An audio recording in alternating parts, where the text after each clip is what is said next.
All right, so today we are looking at simplifying expressions, right? And again, like I said, this will be the last concept that we add before we take our test on Thursday. Okay, so up here you got some vocabulary that goes with simplifying expression. A variable, okay, is an unknown value that is typically represented by a letter. Okay? So a variable is an unknown value that is typically represented by a letter. Okay? So what is our favorite way to represent a variable?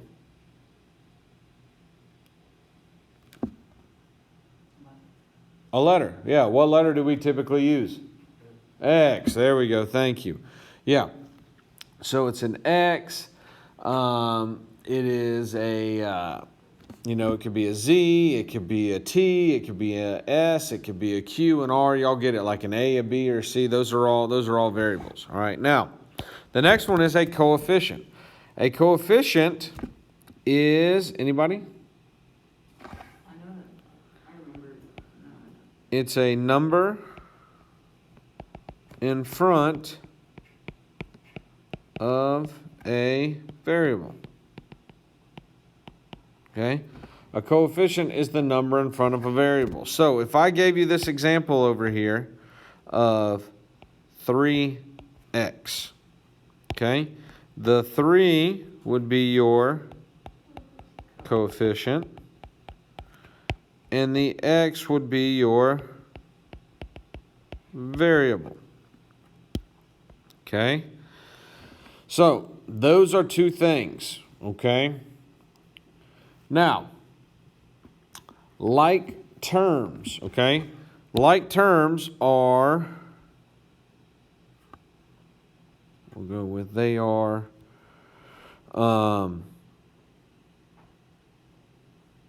like terms are, how do I want to say this? Are terms that have the same variable in them. Okay? So, for example, if I did 3x and 2x, would those be like terms? The answer is yes, because they both have an x. Okay? Like terms are when the variables are the same. That means they have to be the same letter and they have to be to the same power. Okay? So an example of that, what if I had said 5x squared and 3x squared? Well, since they're both x's and they're both squared, these are still like terms. They are the same. It's where the variable and the exponent have to be the same. Are y'all with me? The coefficient out front does not have to be the same, okay? But the variable and the power that it's raised to have to be the same, okay? So that's some big stuff there. Do you think you understand the like term deal? Okay, good. All right, now, finally, an expression is when you have terms written with mathematical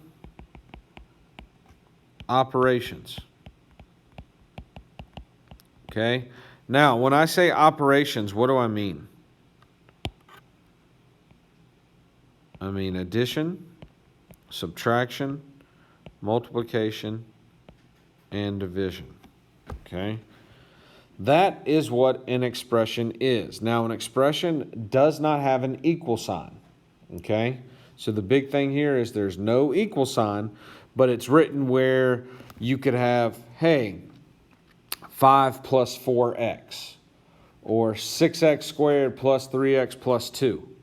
There's no like equal sign, but it's a list or it's a chain of terms. Okay? Are y'all with me? All right. Now, what we are going to do is come down here and look at simplifying a couple of these expressions, okay?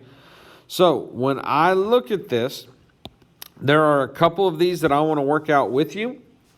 And then after I work them out with you, we're going to leave some for you on your own. So I'm going to do some here on the front, and I'm going to highlight the ones I want to do. I'm going to do number 2 with you. I'm going to do number 4 with you. And actually, you know what? I'll just do all the even ones. I'll do 2, 4, 6, and 8 on the front. Are y'all with me? And then we'll do a select few on the back. All right, so looking at this, okay? All your directions will say is simplify the expression. Here's what you need to know. To simplify the expression, that means you want to combine all of your like terms. That means you want to get everything together that is the same. Now, when I say the same, that means, like the like terms up here, they have to have the same variable and they have to be raised to the same power. Okay? So, as I look at number 2, I notice I have 3n plus 6n. Well, do y'all see how they both have an n with them? Okay. Are they both raised to the same power?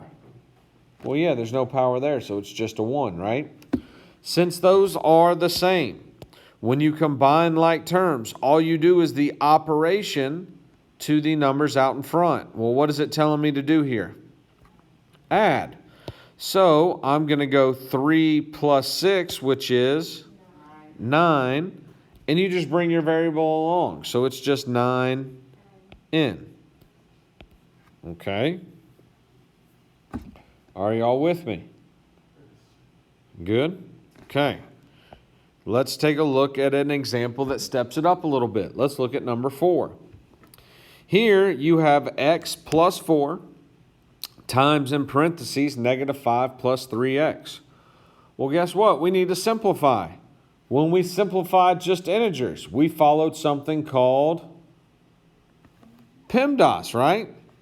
Now, here's the issue, okay? You can't follow PEMDAS completely here because, look, you've got a negative 5 and a 3x. Can I combine those two?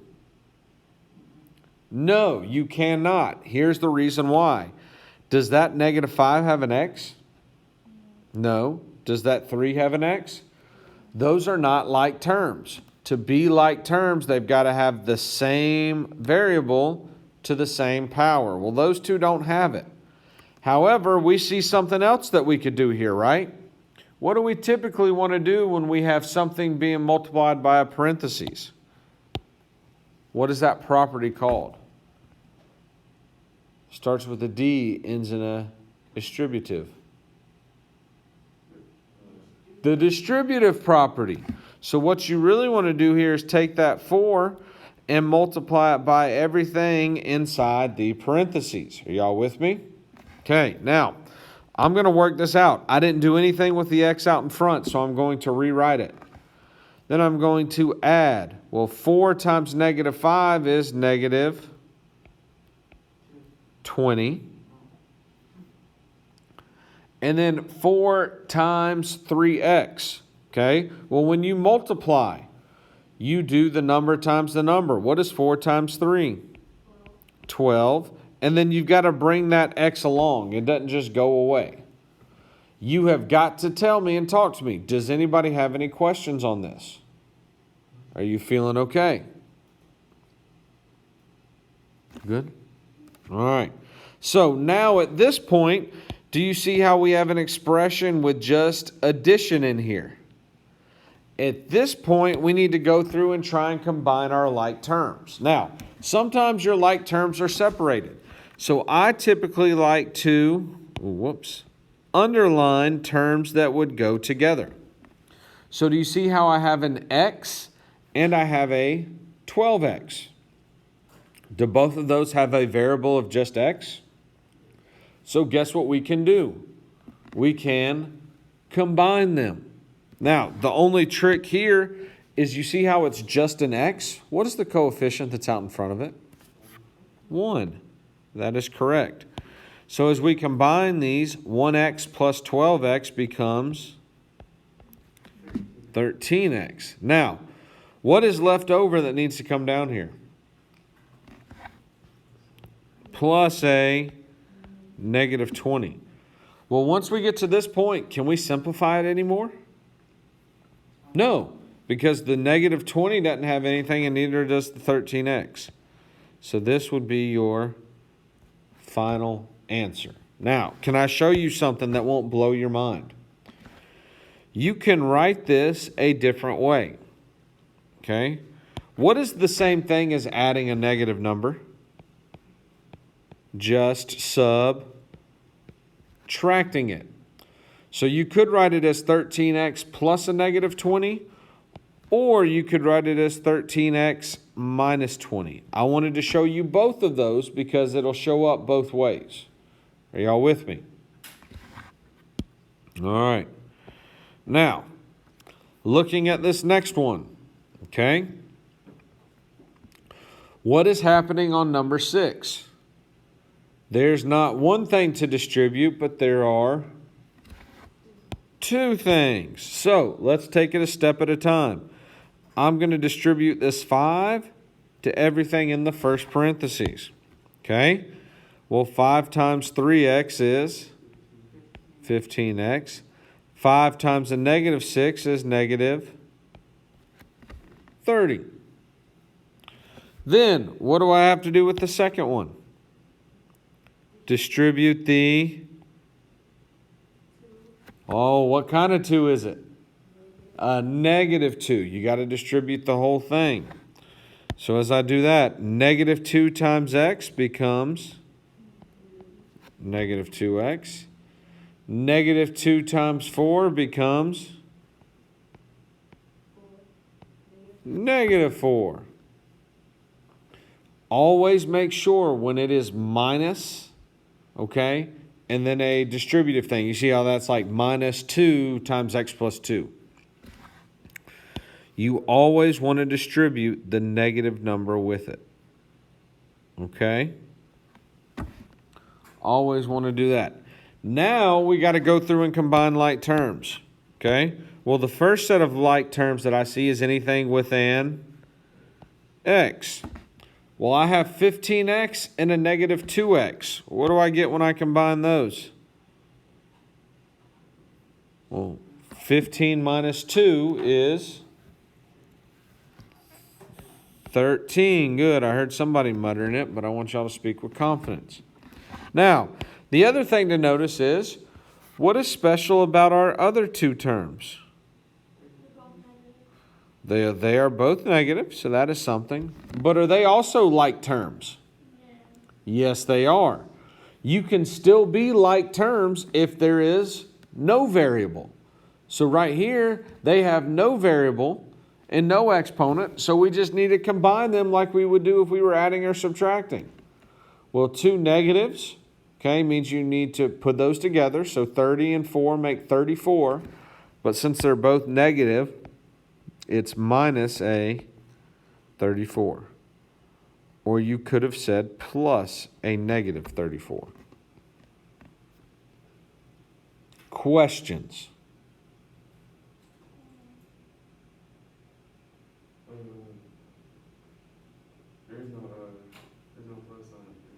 Correct. Yeah, but I'm just saying it's minus is the same as plus a negative. I'm just trying to get that in your brain. I'm just trying to talk you through that. You're correct. There's no plus up there. I would never write plus a negative. But I'm telling you, if you do, it's the same thing. Okay? All right, now, let's look at this last one here. Okay? A number of you see this and immediately get freaked out. Why? Because it's a fraction. Right? Don't let the k's bother you, but when you're doing a fraction, what do we always teach you? You can't do a whole number minus a fraction. You've got to make it a fraction. Okay? Then, what we did when we did fraction, addition, or subtraction, we multiplied the opposite fraction by the bottom in the other. So for the first one, I'd want to multiply the top and the bottom by 3. And in the second one, I'd want to multiply the top and the bottom by 1. So when that happens, up top, negative 2 times 3 becomes negative 6. Your k goes up there. Over on the bottom, 3 times 1 is 3. Minus 2 with the k up top. And then on the bottom, it stays 3. Well, the key there is when you are adding and subtracting fractions, your denominators or your bottoms have to be the same. They are the same, so we did it correctly. So then, as we work this out up top, negative 6 minus 2, they both have a k, becomes negative 8k divided by 3 on the bottom. Okay? That one's a little bit harder because it is fraction math. Okay? We're not going to do a whole lot of those. We're not going to live in that world, but you need to be able to solve it if you see one. Okay? All right. Any questions on those that I worked on the front right there? No? All right. I want to flip over to the back and let me just scan through it real quick and see which ones I for sure want to help you with. I think there's going to be one or two.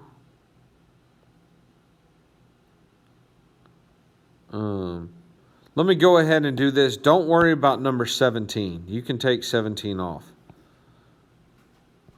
Okay? You can take 17 off. I want you to try 13. I'm going to leave that for you to do on your own.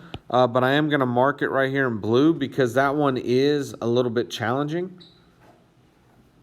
So if you don't get stuck on that, like don't spend more than 3 minutes on that one. If you get stuck, just keep going. But actually, I think that's all that I was going to work. Unless y'all want to look at that. Do you see one you want me to help you with real quick on the back? I'll let y'all pick one if you want. Or y'all just want to get started? Just get started? Okay, I'm going to let y'all get started. So remember, what your assignment is today is to go ahead and complete the rest of these problems. So there's 4 on the front, and then there's these on the back, all right? So I will upload this video for your notes, and then tomorrow we'll start by going over this before I give you your test review, okay? And y'all can ask me questions in here. Ready, set, go.